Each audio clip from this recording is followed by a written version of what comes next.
తాకట్టులో ఉన్న బంగారాన్ని విడిపించి ఆ రోజు ఆన్లైన్ రేటుకే మేము కొంటాం. Sharma gold company. చంద్రగ్రహణం మరి ఈ గ్రహణం రోజున ఎట్లాగో అంటే సూర్యగ్రహణం లాగానే అలానే ఉండటం, జాగ్రత్తలు తీసుకోవటం ఇవన్నీ కామన్ అండి.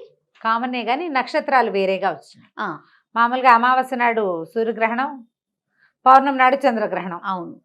అయితే ఇది మనకి ఇండియాలో కూడా పాక్షికంగానే ఇది సాయంకాలం కొంతసేపే మనకు కనపడుతుంది. ఎందుకంటే సూర్యాస్తమయం మధ్యాహ్నం నుంచి మొదలైందట.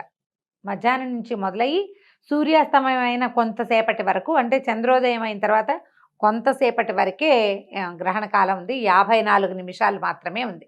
ఓహో. సూర్యాస్తమయం తర్వాత ఒక 54 మినిట్స్, అదే లెక్క. ఆ 54 నిమిషాలే పుణ్యకాలంగాను, ఆ సమయంలోనే మనం జపం చేసుకోవటం కానీ ఏదైనా పూజా విధానం, పూజలు చెయ్యరు, జపము స్తోత్రపారాయణ చేసుకోవచ్చు. దైవ సంబంధమైన వ్యవహారం అంతే. ఏదైనా ఒక మంత్రాన్ని తీసుకొని దాన్ని జపించుకోవచ్చు, స్తోత్రం తీసుకుని స్తోత్రం చదువుకోవచ్చు, ఏదైనా చేయొచ్చు. అయితే ఇప్పుడు కార్తీక అమావాస్య పౌర్ణమి నాడు వచ్చింది కాబట్టి కార్తీక పౌర్ణమి సాధారణంగా మనకి కార్తీక స్నానాల్లో భాగంగా పౌర్ణమి నాడు సముద్ర స్నానం చేస్తారు. కానీ ఇక చంద్రోదయం అయిన తర్వాత, అది గ్రహణం పూర్తయిన తర్వాతే సముద్ర స్నానం చేయాలట. ఓహో. గ్రహణ సమయంలో కాకుండా పుణ్యస్నానాలు విడిచిన తర్వాత, ఈ సమయంలోనే మనం జపాలు తపాలు ఏం చేసుకోదలుచుకుంటే అది చేసుకోవటం. భరణి నక్షత్రం మేషరాశిలో వచ్చింది కాబట్టి ఈ నక్షత్రానికి సంబంధించిన జనం ఎవరైతే ఉన్నారో వాళ్ళు ఈ సమయంలో ఏదైనా జపం చేసుకోవటము, దానాదులు నిర్వహించుకోవటము చేయొచ్చు. గర్భిణీ స్త్రీలు అయితే సాయంకాలం నుంచే, మనకి మధ్యాహ్నం నుంచే మొదలవుతుంది కానీ మనకి లేదు, అది ఎండవేళేటప్పుడు కదా, కనపడదు కదా, అసలు మనకు తెలియదు. తెలిసేది ఆ కాసేపే కాబట్టి ఆ కాసేపు పాటిస్తే సరిపోతుందని మధ్యాహ్నం తర్వాత, అంటే కొంచెం 4 గంటలకి అట్లా అక్కడి నుంచి మొదలు పెట్టుకుని కాస్త 7 గంటలు అయ్యేదాకా, ఇప్పుడు దానికి ఎట్లాగో ఇంచుమించుగా దీనికి కూడా అదే సమయం, సూర్యాస్తమయానికి ఎట్లా అదే మన సూర్యగ్రహణానికి ఎలా పాటించామో అటు ఇటుగా దీనికి కూడా అదే పాటింపు. పట్టు విడుపు స్నానాలు అవన్నీ కూడా మామూలే. అయితే ఏంటంటే ఇక్కడ మనం పట్టు స్నానం విడుపు స్నానం ఎప్పుడు చేస్తా అంటే, ఇది పట్టడం మధ్యాహ్నం 2ంటికి పట్టినా కూడా సాయంకాలం వేళ చేసుకుంటారు. సూర్యాస్తమయానికి ముందు స్నానం చేయటం, సూర్యాస్తమయం అవగానే మన గ్రహణం కనపడడం మొదలుపెట్టింది. పాక్షిక చంద్రగ్రహణమే ఇది కూడా. మొన్న వచ్చింది పాక్షిక సూర్యగ్రహణం, ఇది పాక్షిక చంద్రగ్రహణం. దీనికి ఇంకోటేదో ప్రత్యేకమైన పేరు కూడా ఉంది, నాకు ఆ పేరు జ్ఞాపకం లేదు, సుబ్రహ్మణ్యం గారు చెప్పారు కానీ పేరు మర్చిపోయాను నేను. అయితే ఇది ఈ శాస్త్రజ్ఞులు, జ్యోతిష్ శాస్త్రవేత్తలు వాళ్ళు అయితే చక్కగా ఆ పేర్లు కూడా ఘడియలు విఘడియలతో సహా చెప్తారు. మనం క్యాజువల్గా మాట్లాడుకుంటాం, దీని మీద ఒక చిన్న అవేర్నెస్ కోసం చెప్తున్నాం అంతే. రమగారు, గర్భిణీ స్త్రీలు ఇప్పుడు కూడా జాగ్రత్తగా ఉండాలి. ఈసారి వెంటనే 15 రోజుల గ్యాప్ తోటి వచ్చింది. ఏమీ లేదమ్మా, ప్రధానమైంది తిరగద్దు, తినద్దు, విశ్రాంతిగా ఉండండి ఆ కాసేపు అంతే. ఇప్పుడు పర్వాలేదు అంటే మీరు బయటికి వెళ్తారు, ఆ పని ఈ పని చేస్తారు, ఏమైనా కట్ చేస్తారు, ఏదైనా టైప్ చేస్తారు, కూర్చుని చేస్తారు, ఎక్కుతారు దిగుతారు, అలాంటప్పుడు సమస్యలు వస్తాయి. వస్తాయి అని చెప్పట్లేదు, రావచ్చు, రావు అని కూడా చెప్పగలిగే వాళ్ళు ఎవ్వళ్ళు లేరు అంతే. ఏం రావు అని ఎవరు చెప్పరు, మీ జాగ్రత్తలు మీరు తీసుకోండి అంటారు. జాగ్రత్తగా ఉండండి. రావని ఎవరైనా బల్లగుద్ది చెప్పేటట్టయితే మరి వాళ్ళ ఇంట్లో వాళ్ళతోటి అవన్నీ చేయించి జనాలకు చూపిస్తే, ఓ 100 మందిని తీసుకుని రావు, ఇదిగో వీళ్ళందరితో చేయించాము అన్న రిస్క్ కనుక వాళ్ళు తీసుకోగలిగితే అప్పుడు ప్రచారం తప్పకుండా చేయొచ్చు. అప్పుడు మనం కూడా చేస్తాం, వీళ్ళ 100 మంది మీద చేశారు, వీళ్ళకి ఎవ్వరికి ఏమీ కాలేదు, అంతా నార్మల్గా ఉంటుంది అని చెప్పచ్చు. అలా అయితే కనపడలేదు ఇప్పటిదాకా, అలా కనిపించలేదు.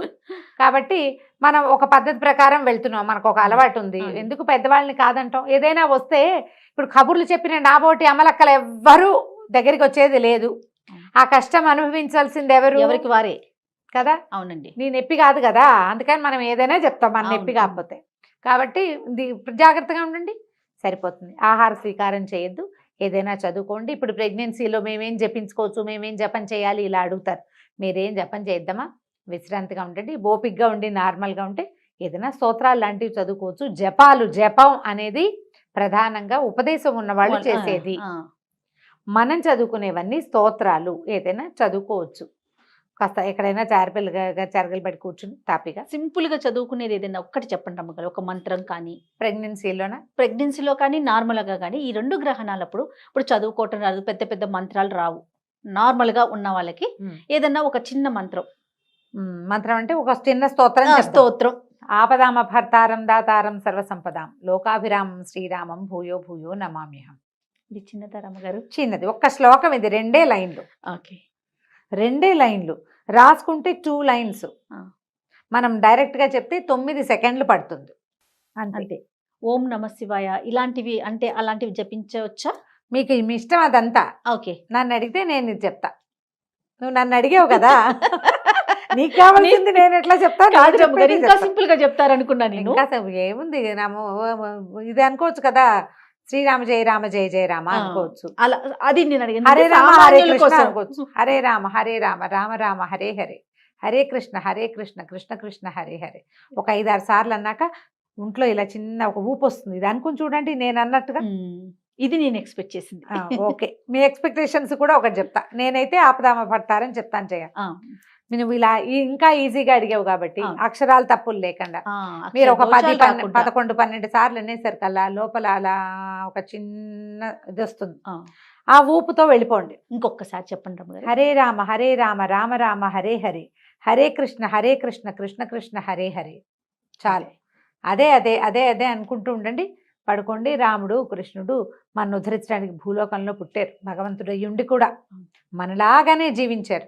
వాళ్ళు మనకి తోడుగా ఉంటారు. ఈ మాట అనుకోవటం, ప్రశాంతంగా ఉండటం. కార్తీక స్నానాలు చేసేవాళ్ళు ఉదయకాలం చేసి ఉంటారు కదా, సాయంకాలం ఈ విడుపు స్నానం చేసుకోవచ్చు. పట్టు స్నానం ప్రెగ్నెంట్ లేడీస్ చేయలేకపోతారు.